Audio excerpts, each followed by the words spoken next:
الحمد لله وكفى والصلاة والسلام على عباده الذين اصطفى خصوصا على أفضلهم وخاتم النبيين محمد الأمين وعلى آله وصحبه أجمعين وبعد فأعوذ بالله من الشيطان الرجيم بسم الله الرحمن الرحيم ونزلنا عليك الكتاب تبيانا لكل شيء وهدى ورحمة وبشرى للمسلمين صدق الله العظيم. We begin with Allah's blessed name. We praise Him and we glorify Him as He ought to be praised and glorified. And we pray this night for peace and for blessings on all His noble messengers, and in particular on the last of them all, the blessed Prophet Muhammad sallallahu ta'ala alayhi wasallam. As we assemble here in Masjid Al-Ghufran in Tamantun Dr. Ismail in Kuala Lampur in Malaysia, to begin, and tonight it's the first lecture of what I hope will be several attempts at the subject: the Sufi, the Salafi, and Akhirul Zaman. And I want to begin by drawing attention to the fact, whether you are in Surabaya in Indonesia, or you are in Tirana in Albania, or you are in United States or Japan, all around the world today, the evidence is very plain and clear that we are located at perhaps the most dangerous moment in all of history so far. That there has never been in human history a more dangerous moment than this moment now. And I plead for those who are asleep to wake up. For tomorrow it might be too late. If Israel attacks Iran, which can happen at any time, then it should not be difficult for us to recognize that such an attack is most likely to lead to a series of events which will culminate in nuclear war. And that nuclear war is likely to be waged primarily between the NATO alliance. In fact, it should be called the Zionist NATO alliance, and the Russian-led alliance.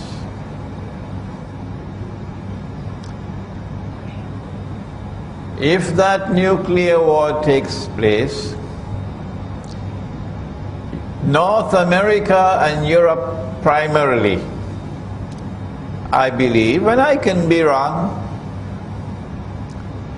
is going to be devastated, and millions, maybe tens of millions are going to die. The world is going to be very different after the first nuclear war in human history.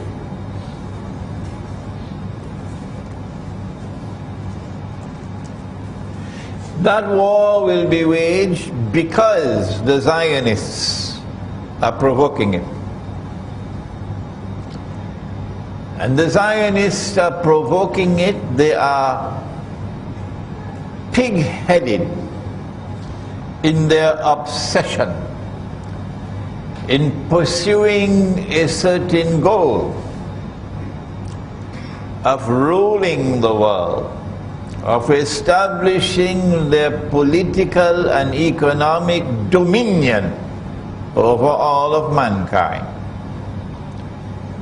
so that Israel might become the ruling state in the world, succeeding the United States of America.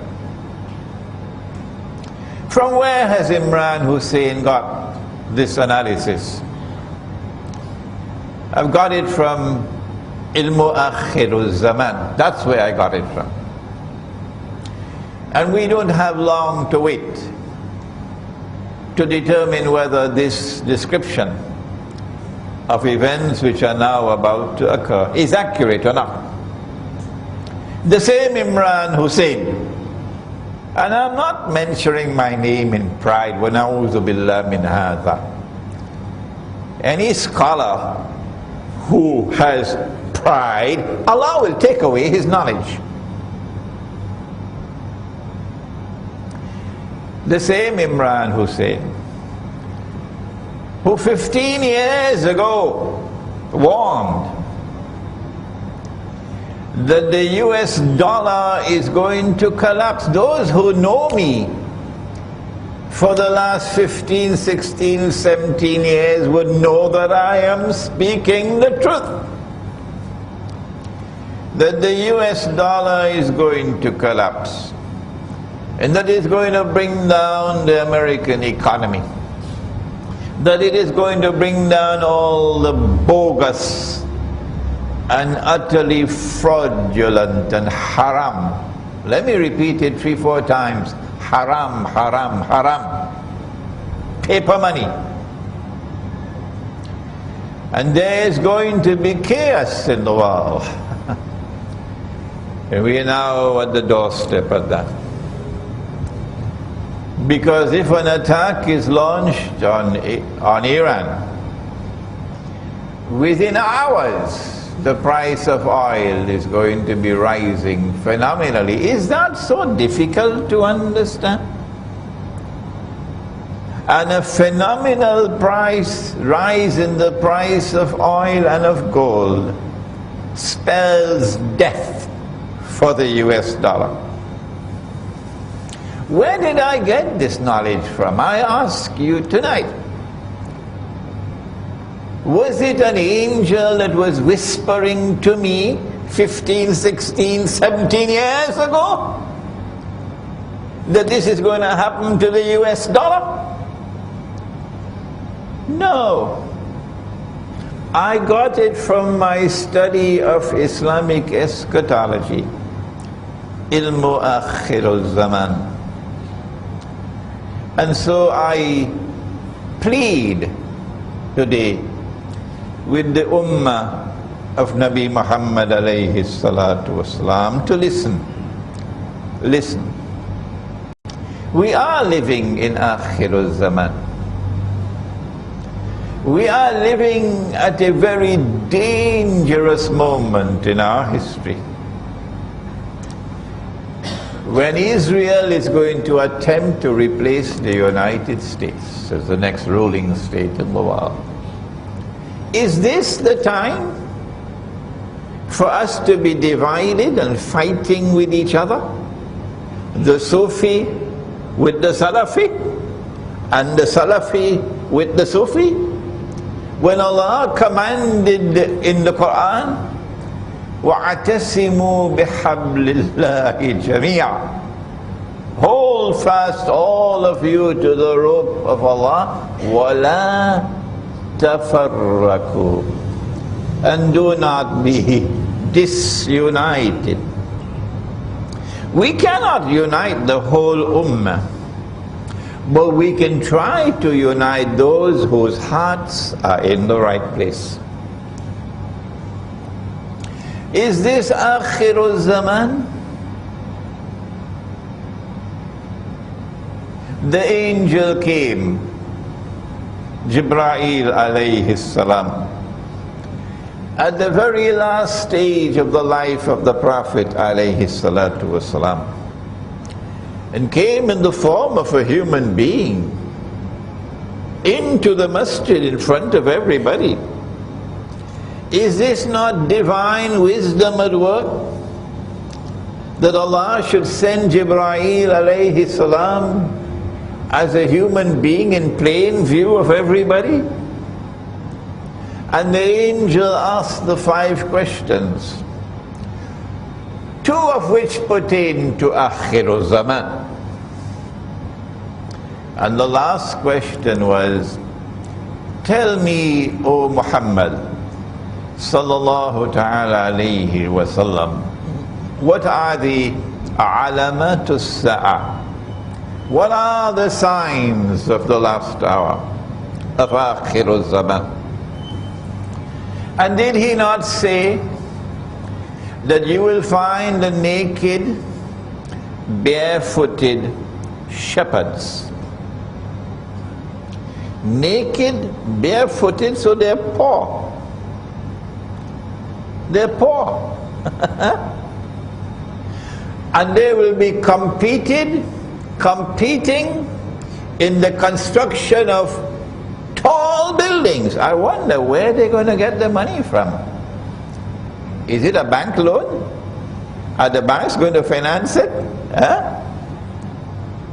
The naked, barefooted shepherds will compete with each other in the construction of tall buildings. And so when you see the skyscrapers appear in Manhattan, and then from Manhattan the skyscrapers are spreading all over the world, and then this one says, I'm going to build the tallest one of all. Was it KLCC? And then that one says, no, I'm going to build a taller one. And then Dubai came along and says, I'm going to beat all of you. And now Jeddah says, wait, you will see. Huh? Is this not sufficient evidence for the ummah of Muhammad alayhi salatu wasalam that you are living in Akhirul Zaman, and that the resources of the world, the wealth, are now in the hands of foolish people? People who waste and squander wealth in the pursuit of PR projects, public relations projects, to inflate their ego. Yes, there is evidence, startling evidence. Well then, how come we are not paying attention to the subject of ilmu akhiru zaman when the tall buildings are there? Did he not say, sallallahu ta'ala alayhi wasallam, that in akhiru zaman women will be dressed and would yet be naked? Did he not say that? What more are you waiting for to recognize that you are living in akhiru zaman? Did he not say, can you sense my frustration, that women will dress like men with the jacket and the trousers, lots of them now in blue jeans. I call them the blue jeans Jamaat. Hijab on top, blue jeans below. That women would dress like men, even with a tie, and that men would dress like women. When men start dressing like women, the loss of manhood. What more evidence do we need that we are living in Akhirul Zaman. In Akhirul Zaman, Dajjal wants to impersonate the true Messiah, Nabi Isa alayhi salam. Did the Prophet not say, sallallahu ta'ala alayhi wa sallam, that Nabi Isa alayhi salam will return? Yes, he did. And that when he comes back, he is going to come back in the capacity of Hakim, one who rules, and Hakimul Adil, one who rules with justice. When he comes back, there can be no rival to his rule. No. The Security Council of the United Nations cannot impose their authority over Nabi Isa alayhi salam. No, you must be nuts. And so when he comes back, his will be the supreme power, the supreme rule in the world. Is this so difficult to us understand? And this is what Dajjal wants to do, because he wants to impersonate the true Messiah. If Dajjal is to rule the world, he has to do it from Jerusalem in order to convince Banu Israel that he is indeed Al-Masih. He has to do it from a Jerusalem which is the capital of the holy state of Israel. So he'll have to establish an Israel and claim that this is holy Israel. And he'll have to make that Israel the ruling state in the world. And so when you see a state of Israel created in the Holy Land in 1948, more than 60 years ago, here is evidence, startling evidence, that Dajjal is on his way in pursuit of his mission, and that you are living in Akhir Zaman. Is it not time to wake up? And when you see that state of Israel over the last 60 years, constantly growing in power and influence, to such an extent that today Israel controls the American Congress, not Obama. If Obama is listening to me today, he will shake his head and says Imran is correct.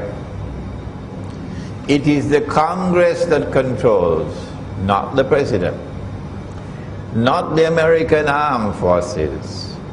And the Zionists control the Congress on behalf of the state of Israel. And so when you see that state of Israel poised to replace the United States of America as a ruling state in the world, is it not time to recognize that you are living in Akhirul Zaman?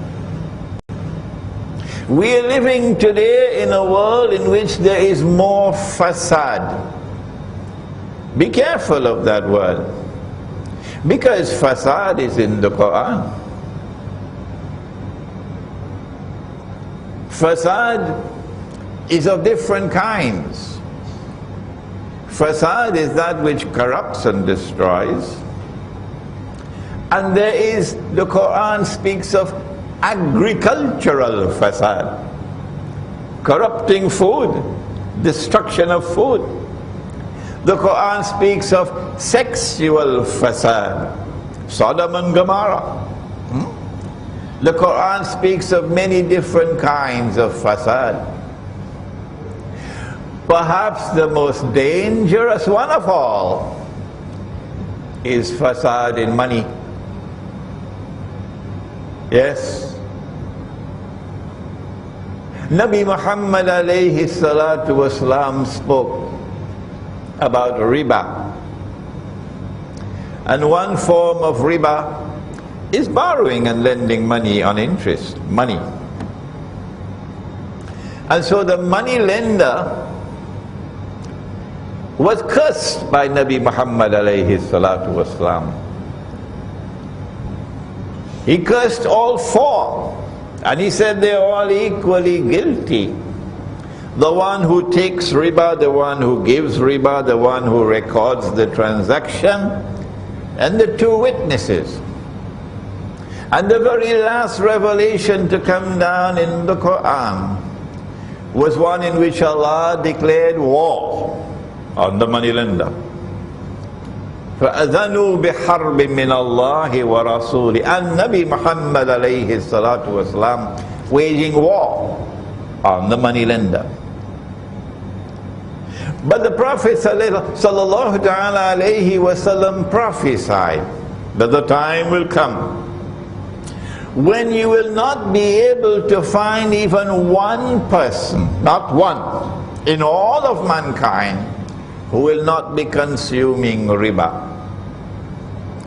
And if anyone were to claim that he is not consuming riba, verily the dust of riba would be upon him. Verily the vapor of riba would reach him. Are we not living today in a world in which the money lender controls the economy? It is called the bank. Is there not riba all around us today? And therefore the curse of Nabi Muhammad alayhi salatu wasalam all around. What more evidence do we need that this is Akhirul Zaman? But there is another form of riba. If you meet a man coming to the market, and you'll get all of these ahadith in my book on the back entitled The Prohibition of Riba in the Quran and Sunnah. It's also on my website. If you meet a man coming to the market to sell his goods, truckload of durian, and you buy his durian. I don't think people in France will know what is durian, and the Pakistanis won't know what is durian, but in Southeast Asia it's called the king of all fruits. It's a fruit. And you buy his durians from him before he could enter into the market. And when he enters the market, he realizes he could have gotten a better price in the market. Nabi Muhammad alayhi salatu wasalam said, that's riba. The Americans have a pretty phrase to describe it. The Americans say, you ripped him off. A transaction based on deception, through which you get a gain or a profit to which you are not justly entitled. A rip-off. Today we have abandoned the Quran. Whether you are Sufi or whether you are Salafi, it makes no difference. We have abandoned the Sunnah. Whether you are Sufi or whether you are Salafi, it makes no difference. So you better listen to your brother Imran. And we have accepted that the enemy could make haram what Allah made halal, and that is shirk. Allah made the dinar halal. Allah made the dirham halal. It is in the Quran. Both the Sufi and the Salafi better go to the Quran and find it. And today the International Monetary Fund has made it haram. Dr. Mahathir didn't know that. He was surprised. to find that the Articles of Agreement of the International Monetary Fund, the Zionist International Monetary Fund, prohibit the use of gold as money. And all the Ummah of Muhammad alayhi salatu wasalam, whether you're Sufi or whether you're Salafi, it made no difference. We all accepted that they could make haram what Allah made halal. And we are stuck with the paper. And the paper is haram, haram, haram. Which Sufi scholar has declared it is haram? You can probably count with your fingers how many there are. Which Salafi scholar has declared it is haram? You could probably count with your fingers of one hand, if there are any. I hope that there are some, inshallah, but I may not have heard about them. This is riba. As the paper money falls in value, you are ripped off. Wait until the US dollar collapses and you see what's going to happen in the world. And so here is evidence, startling evidence, that there is fasad in the economy.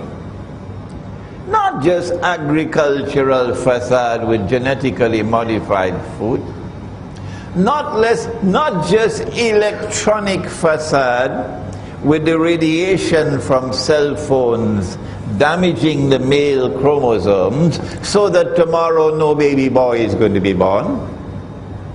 And so the prophecy will be fulfilled that one man would have to maintain 50 women. That's akhiru zaman. Not just political fasad, and I wish I had the time to explain the political fasad, but fasad in the economy as well. Fasad everywhere you turn. What is it that explains this universal fasad? The Quran tells us, Inna ya'juja wa ma'juja mufsiduna fil ard. That Gog and Magog are PhDs in fasad. And when Allah releases them, حَتَّى إِذَا فُتِحَتْ يَأْجُوجُ وَمَأْجُوجُ وَهُمْ مِنْ كُلِّ حَدَبٍ يَنْسِلُونَ. They're going to spread in all directions. And they will bring universal fasad to the world. And so I have spent half an hour, which is too much time. I should not have spent so much time, providing the evidence. And there is so much more, that we are living in Akhirul Zaman.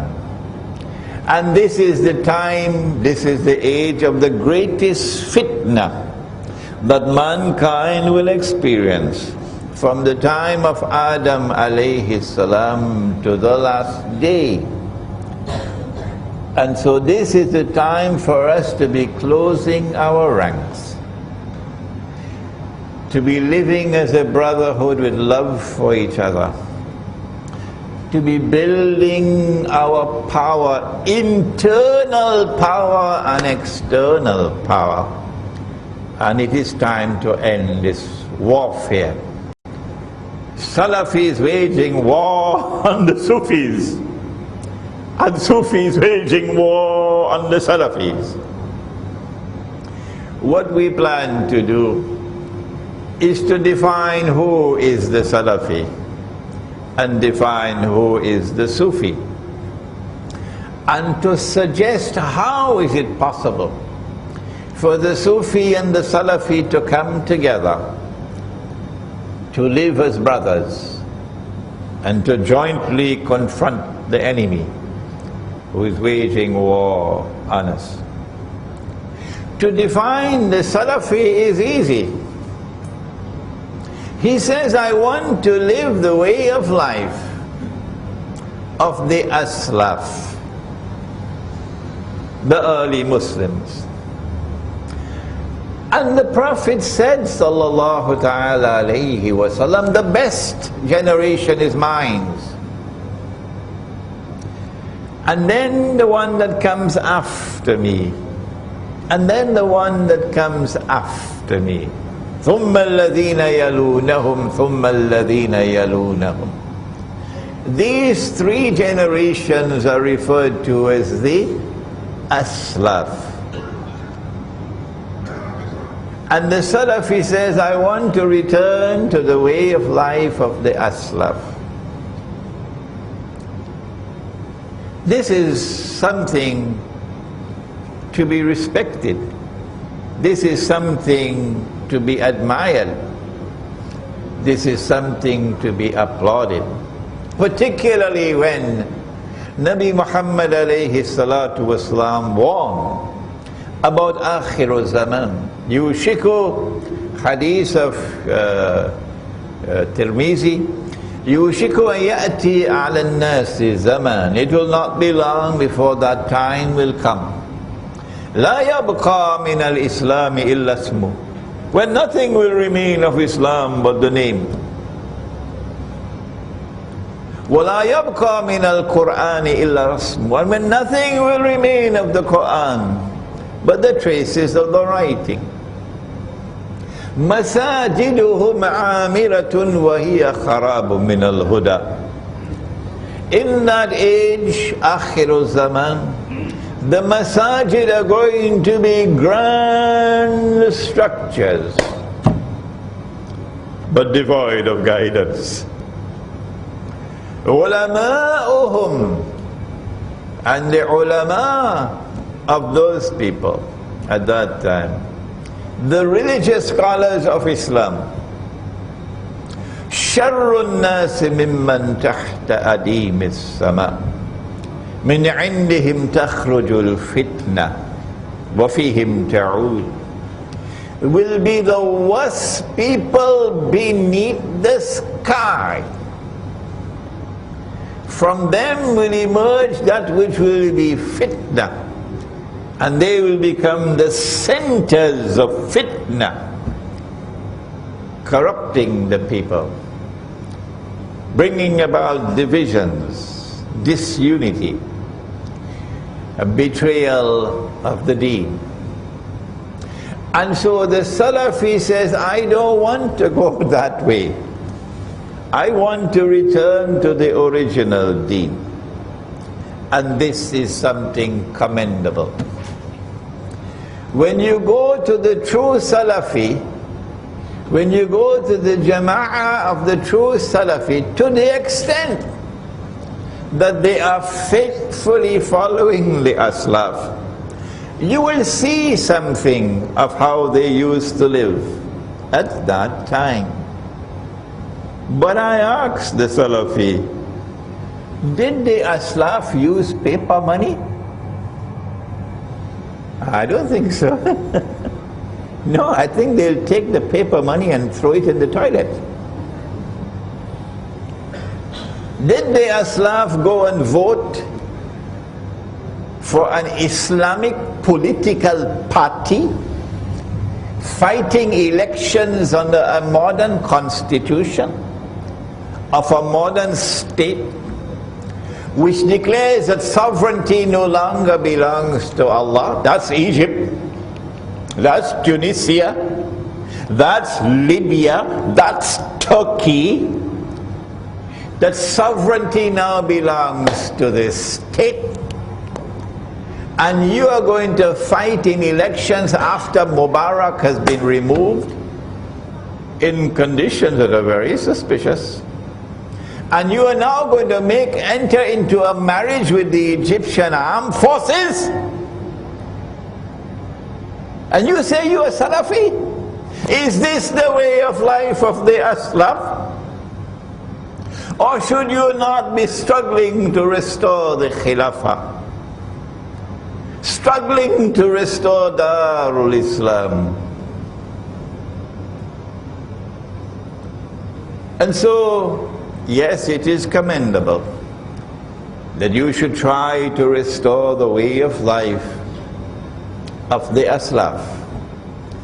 But I think you need a little help, because you're not seeing what we are seeing. You are blind. You are blind to the traps which have been laid for you in the modern age. You are following the aslaf externally. Why don't you look at the aslaf internally? Did the Prophet sallallahu ta'ala alayhi wasallam not say, and my teacher of blessed memory, Maulana Dr. Muhammad Fadlur Rahman Ansari rahimahullah, taught us when we were students in Pakistan, in Karachi, at the Alimia Institute of Islamic Studies. That's where I learned from him. And he repeated this hadith so often, that Nabi Muhammad alayhi salatu wasalam warned. He said, ittaqu firasat al-mu'min, فَإِنَّهُ يَنْظُرُ بِنُورِ اللَّهِ. Fear the firasa, that wisdom which comes from internal, intuitive, spiritual insight. Fear the firasa of the mu'min. For when he sees with the nur of Allah. And that is Sufi. That is tasawwuf. And it is time for the Sufis to be reminded about that. Because they are also using the same paper money. And they are also voting in elections. Every election they are voting. And yet they say we have the right Islam, and those fellows, they are wrong. What is Sufism? We have just another 2 minutes to introduce the subject of what is Sufism. The angel came and asked 5 questions. You remember? Number 5 was the alamatu sa'a, the signs of the last day. But question 1 was, what is Islam? And question 2 was, what is Iman? And then question 3 was, what is al-ihsan? And we heard an answer we never heard before. First time we ever heard this. When the Prophet said, alayhi salatu wasalam, that al-ihsan is an ta'bud Allah ka'annaka tarah. That you should worship Allah, that you should serve Allah as though you were seeing Him. But it is not possible to see Him with these eyes. Lan tarani, says Allah in the Quran.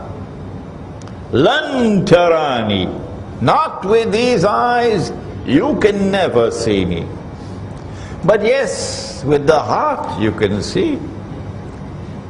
فَإِنَّهَا لَا تَعْمَى الْأَبْصَارِ, says Allah in the Quran. It's not these eyes that are blind. وَلَكِنْ تَعْمَى الْقُلُوبُ الَّتِي فِي الصُّدُورِ. What is blind is the heart which is inside your chest. When faith enters into the heart, then nur enters into the heart. And then the heart can see what otherwise cannot be seen. That is Sufism. That is tasawwuf. And that is the highest stage of religion. Personally, I wish the word Sufism had never been invented. My life would have been easier. That we never had the word tasawwuf, my life would have been easier. All that we needed is al-ihsan, to be able to see with the heart that worships Allah what otherwise cannot be seen. Bismillahi awwaluhu wa akhiruh. I wish that the word tasawwuf had never been invented. That the word Sufism, which is an English word, had never been invented. Life would have been easier. We didn't need this terminology. When we had the word al-ihsan. Al-ihsan is to worship Allah and to serve Allah as though you are seeing Him with the eye of your heart. فَإِن لَمْ تَكُنْ تَرَهُ فَإِنَّهُ يَرَاكَ. If you have not reached that stage as yet where you can see with the internal eye and worship Him, then at least this you should recognize that He is seeing you. And so the heart can see, but the heart can only see when there is faith. And the heart can see only when there is nur in the heart. And in Ayatun Nur, which is ayah number 35 of Suratun Nur, surah number 24, Allah says, بَعْدَ أَعُوذُ بِاللَّهِ مِنَ الشَّيْطَانِ الرَّجِيمِ يَهْدِ اللَّهُ لِنُورِهِ مَن يَشَاءُ. Allah guides to His nur whomsoever Allah chooses. So it is Allah to choose. No, we can't choose. There is no way by which we can learn and get the nur. It is when Allah chooses a servant, He will give to that servant nur. And with that nur, he'll be able to see what otherwise cannot be seen. Ittaqu firasat al-mu'min فَإِنَّهُ يَنْزُرُ بِالنُّورِ اللَّهِ. And Nabi Muhammad alayhi salatu wasalam warns, he warns. Fear, the firasa, the wisdom built on internal, intuitive, spiritual insight. Fear the firasa of that mu'min. Fear it. Who when he sees with the nur of Allah. What is the status of that nur? Let me take the discussion one step further, and what an important step it is. In Sahih Bukhari, Nabi Muhammad alayhi salatu wasalam made this startling statement. He said that nabuwa, or prophethood, is comprised of 46 different parts. And he said, after me, nothing remains of nabuwa, or prophethood in the world, except one part. And so there is one part of nabuwa still remaining in the world.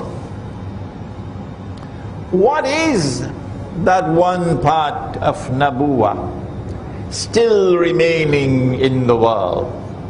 He said it is ru'ya. Ru'ya sadika, ru'ya saliha. Ru'ya is that which the heart sees. And so there is knowledge which comes and is still coming to this day through that one last part of nabuwa still remaining in the world. The Sufi has to be reminded. I have to change the picture.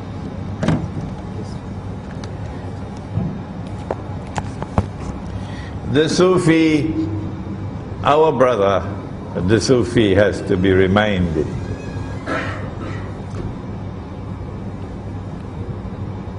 that when you see with the nur of Allah,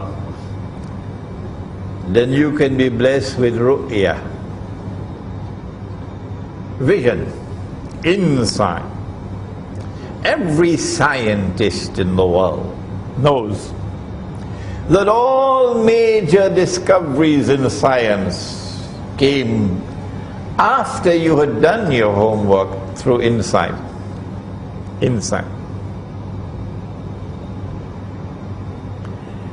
And if we had that insight, if we had that ru'ya, then as Sufis you would have been able to recognize that the paper that you have in your wallet and that you are using to buy and to sell, it is shaitan who gave it to you.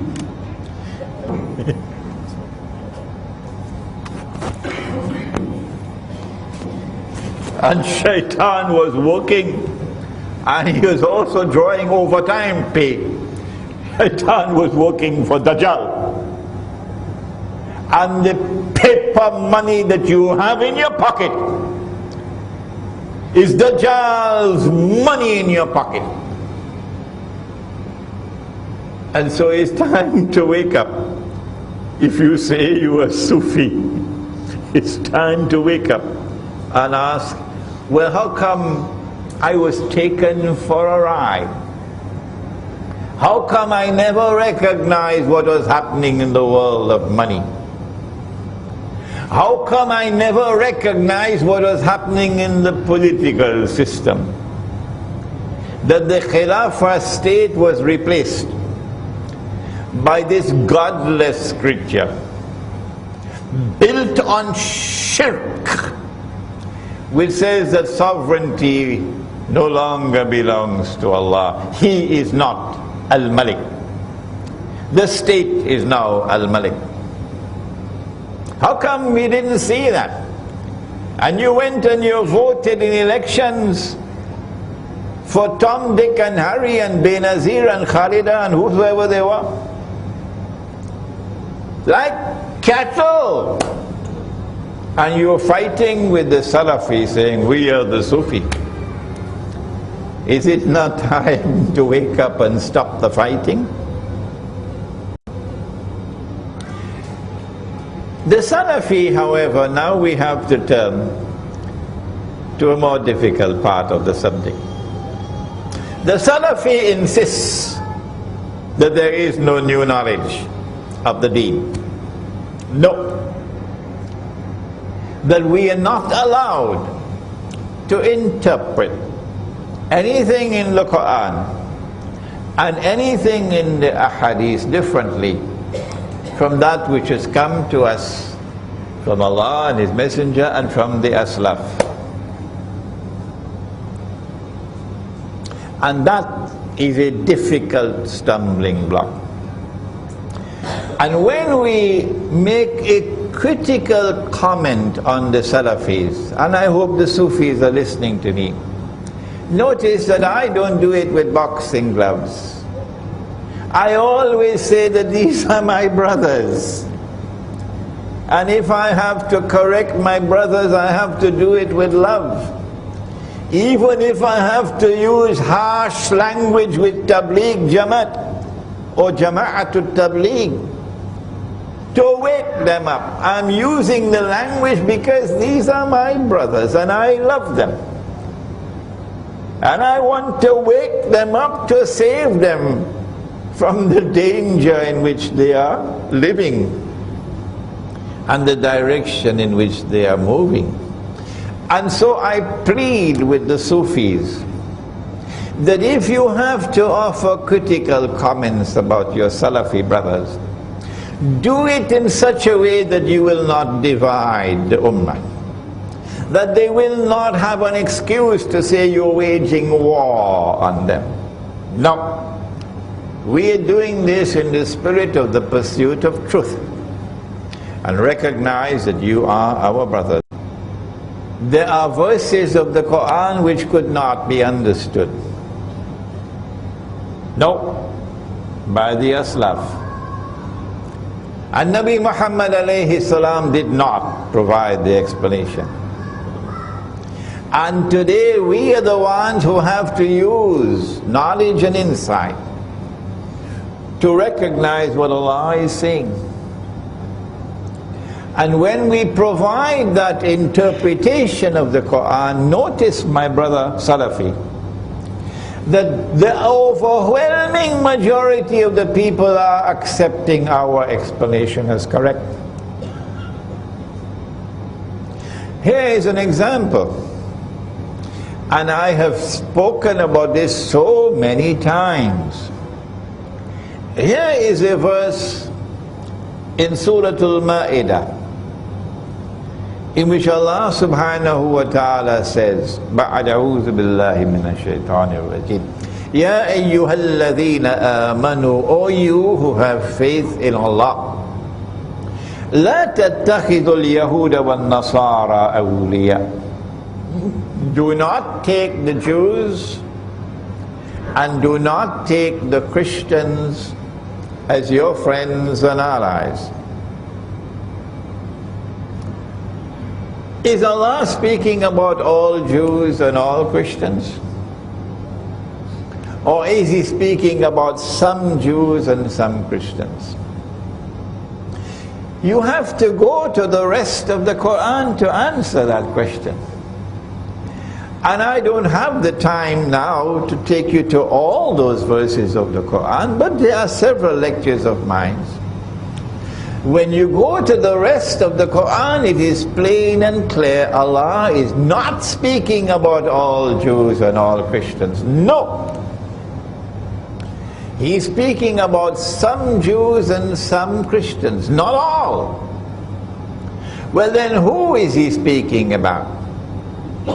The answer is there in the words which follow. بَعْدُهُمْ أَوْلِيَاءُ بَعْضٍ, which means, do not take such Jews and do not take such Christians as your friends and allies, who themselves are friends and allies of each other.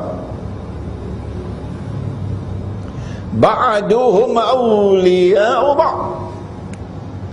The Quran is anticipating. I don't know the bahasa for anticipate. Come on, help me. All right. You don't have that in bahasa. The Quran is saying that this is an event which is to come.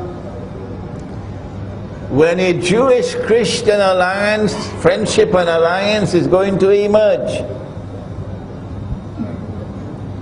When that Jewish-Christian alliance emerges, you Muslims are prohibited from being their friends and allies. And if you become their friends and allies, then what is the price that you will pay? وَمَنْ يَتَوَلَّهُ مِنْكُمْ فَإِنَّهُ مِنْهُمْ. Whosoever from amongst you turn to them for friendship and alliance, you now belong to them, you've lost your Islam. You now belong to them, you have lost your Islam. إِنَّ اللَّهَ لَا يَهْدِي الْقَوْمَ الظَّالِمِينَ. Surely Allah will not provide guidance for a people whose trademark is zulm. A people who oppress, a wicked people, an unjust people. This explanation of the ayah which I have just given is new. It's new. It's not there in the time of the Salaf, the Aslaf. But because it was not there in the time of the Aslaf, does it mean that I don't have the right to interpret the Quran as I've just done? The answer is that the overwhelming majority of those who have heard this explanation have accepted it. And so it's time for you to wake up. Your methodology is defective. So many of our people today who are Salafi are joining with NATO. NATO is the Zionist NATO military alliance, working on behalf of Israel, working on behalf of the Judeo-Christian alliance, the Zionist alliance, NATO. And yet you come with an Islamic movement in Libya and you make an alliance with NATO to overthrow the Libyan government. And then you want to argue with me that Gaddafi was a dictator, he was this, he was that, he was this, he was that, he was this, he was that. Stop wasting my time, you fool! I have to use this harsh language because you've lost your Islam. You don't even know that. You are so blind, you don't even know you've lost your Islam. When you reach in your grave, you remember me. This is the Quran. And they're doing the same thing in Syria now. Yes. If you want to remove the Syrian government, this is not the way to do it. To make an alliance with the Zionists. Turkey has a government which says it is Islamic, pro-Islam. But that government is very comfortable with NATO. And that government is working overtime for NATO. And you want to come to tell me that you are representing Islam? I don't have dust in my eyes. I can see you for what you are. You are tools of NATO. And now we turn to another verse of the Quran, in which Allah subhanahu wa ta'ala says, بَعْدَ أَعُوذُ بِاللَّهِ مِنَ الشَّيْطَانِ الرَّجِيمِ. It is in Surah Al-Anbiya. وَحَرَامٌ عَلَى قَرْيَةٍ أَهْلَكْنَاهَا أَنَّهُمْ لَا يَرْجِعُونَ. Allah speaks about a town, a city, which He destroyed. And the people were expelled. And Allah placed a ban on them that they could never return to reclaim that town as their own. Tabule. Hatta. Until they will return to reclaim the town. When? When? إِذَا فُتِحَتْ يَأْجُوجُ وَمَأْجُوجُ.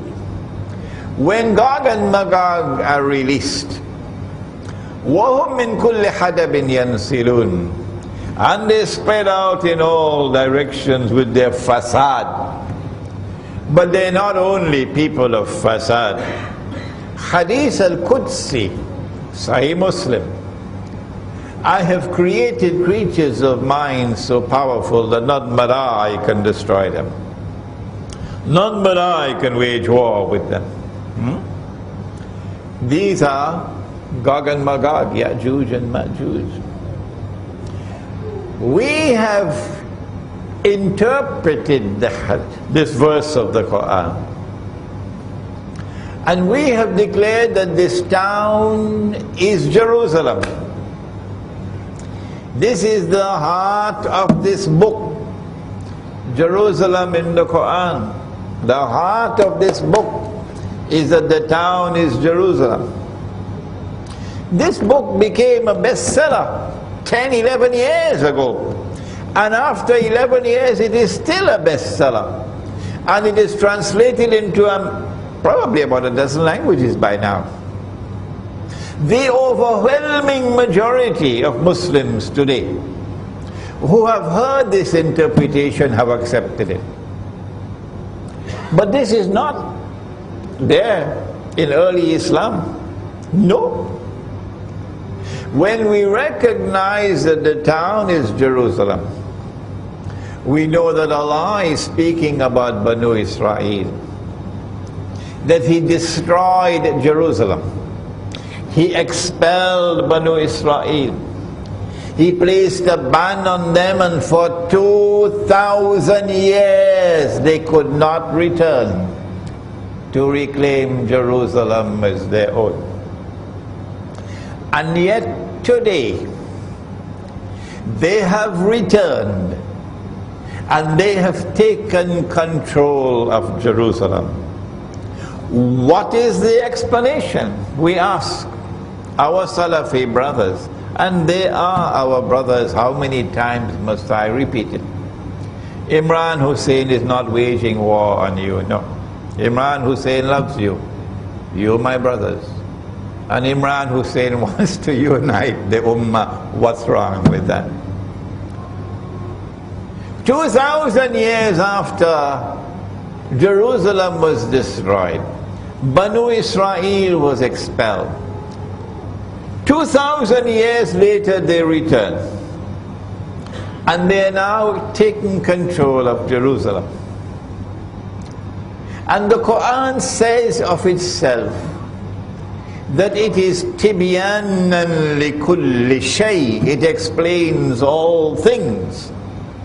I ask you, what is the explanation in the Quran for the return of the Jews to the Holy Land, to Jerusalem, to reclaim it as their own 2,000 years after Allah had expelled them?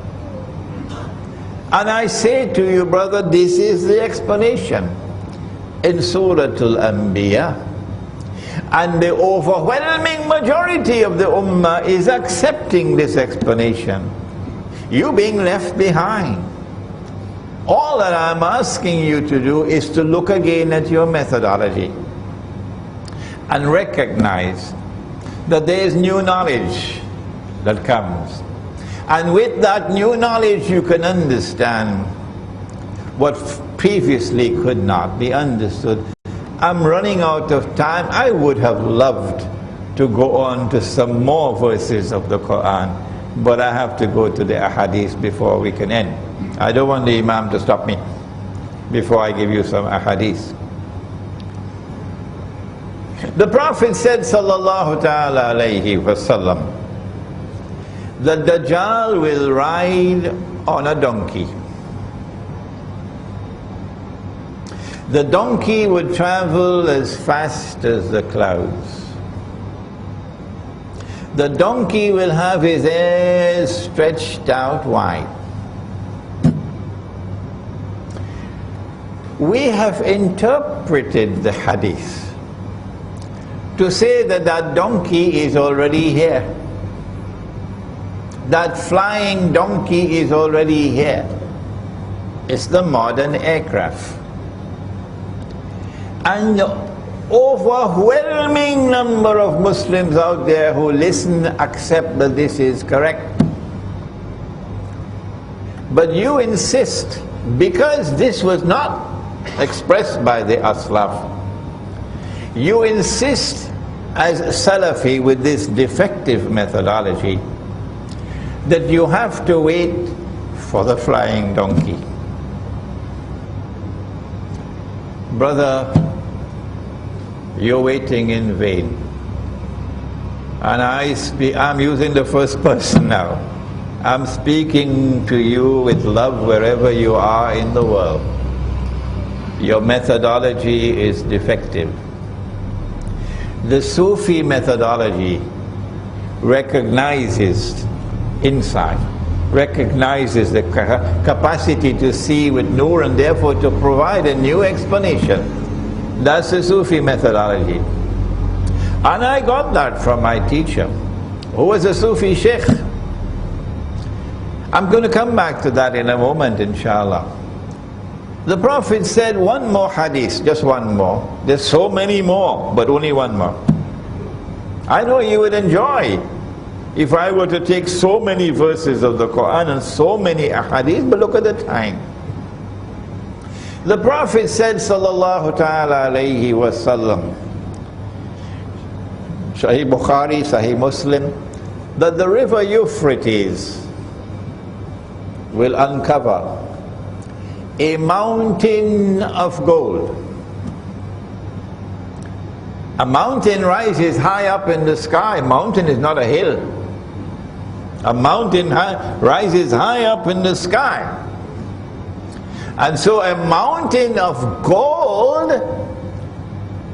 is going to be a large amount of gold rising high up in the sky and coming out of the river. We have interpreted this using insight. And whenever we offer an interpretation, we say Allah knows best. Allah knows best. So our interpretation should not be a cause for fighting and disunity. No. You can differ with me, and yet we are still brothers. I say that he said that the believers must not touch that gold. So that wakes me up to the fact, this is symbolism. The believers must not touch that gold. A mountain of gold coming out of the river Euphrates. And he said that people are going to fight over that gold, and 99 out of every 100 would be killed. I say that mountain of gold has already come. And the word mountain here is not literal. The word mountain here symbolizes a large quantity. And it is not the metal of gold, but oil. Oil. And that oil has already come. The last 100 years have been the years of that oil, from that oil basin by the river Euphrates. But why would he describe oil as gold? You need insight here. The answer is that that oil has functioned as gold for the last 40 years, since September 1971, while the ulama of Islam have been eating roti canai and drinking teh tarik. If you have tears to weep, weep. Because he's telling us that that oil is going to be used to function as gold. And that is what happened these last 40 years. The US dollar could never have survived, could never have done all the wickedness that it did these last 40 years, if the US dollar had not become a petrodollar. What is a petrodollar?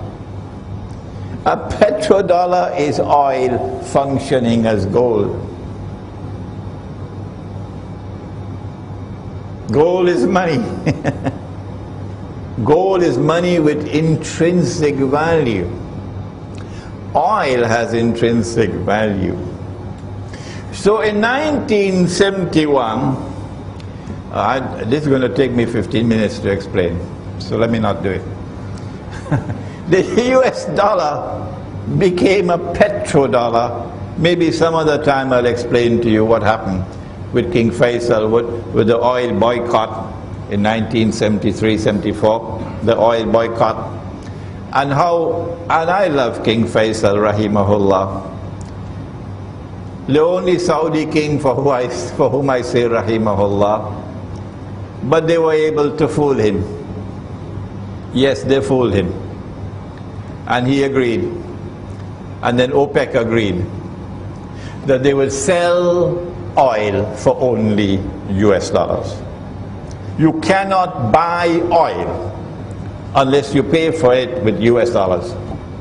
And that's when the US dollar became a petrodollar.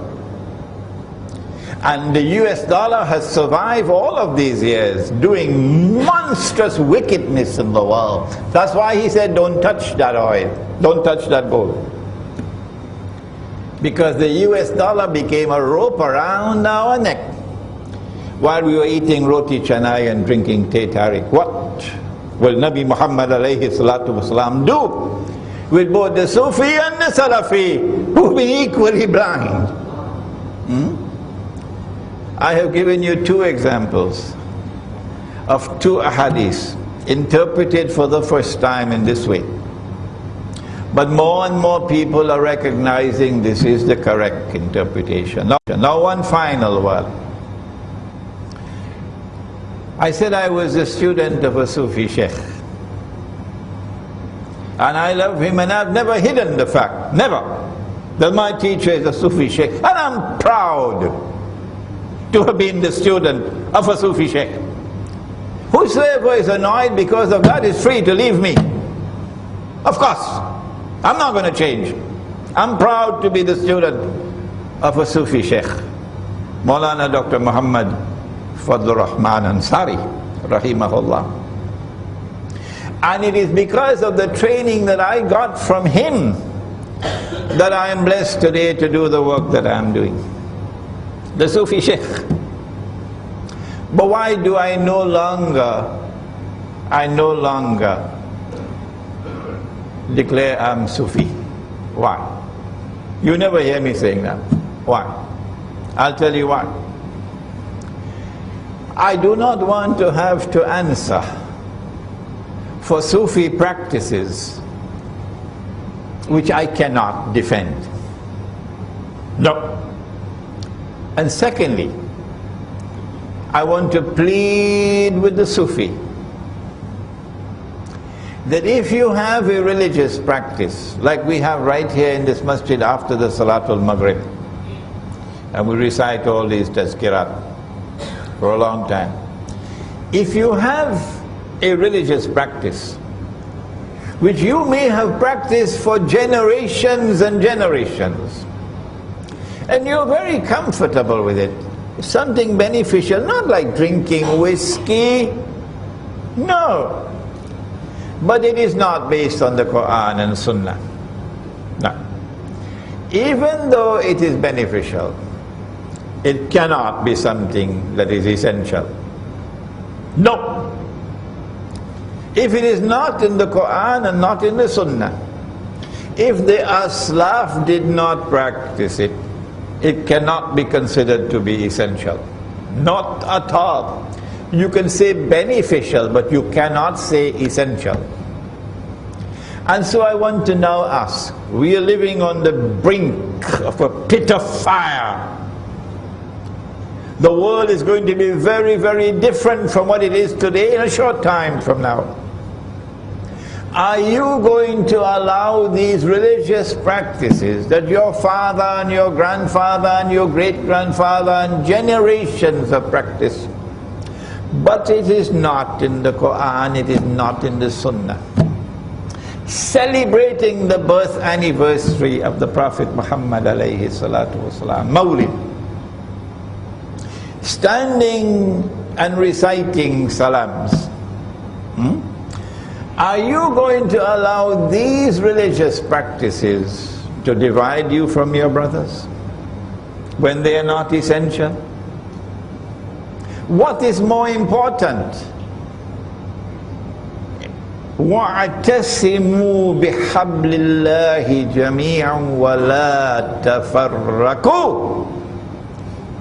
It is far more important to preserve the unity of the Jama'ah, the Sufi and the Salafi, than to insist on these religious practices which are not in the Quran and not in the Sunnah. So I have said, in our Muslim village, we will not allow in the masjid any religious practice which is not based on the Quran and the universally recognized Sunnah. And we will not allow it in our public life. But if I want to do it in my private life, that's my business. And if you come to attack me for what I do in my private life, we will throw you out of our Muslim village faster than Federal Express. And I want to suggest this is the formula for unity. The Salafi who listens to me and who has his heart in the right place will recognize this is a workable formula for unity. The Sufi who listens to me and who has his heart in the right place would recognize that this is a workable platform, a workable formula for unity. And so now we end by reminding that we are living at a moment of more danger than ever before in our history. Tomorrow the world is going to be very, very different. It's time to wake up. It's time to unite our ranks and no more fighting between us. And so let the Sufi and the Salafi come together as brothers to each other. ربنا تقبل منا إنك أنت السميع العليم وتب علينا يا مولانا إنك أنت التواب الرحيم برحمتك يا أرحم الراحمين آمين.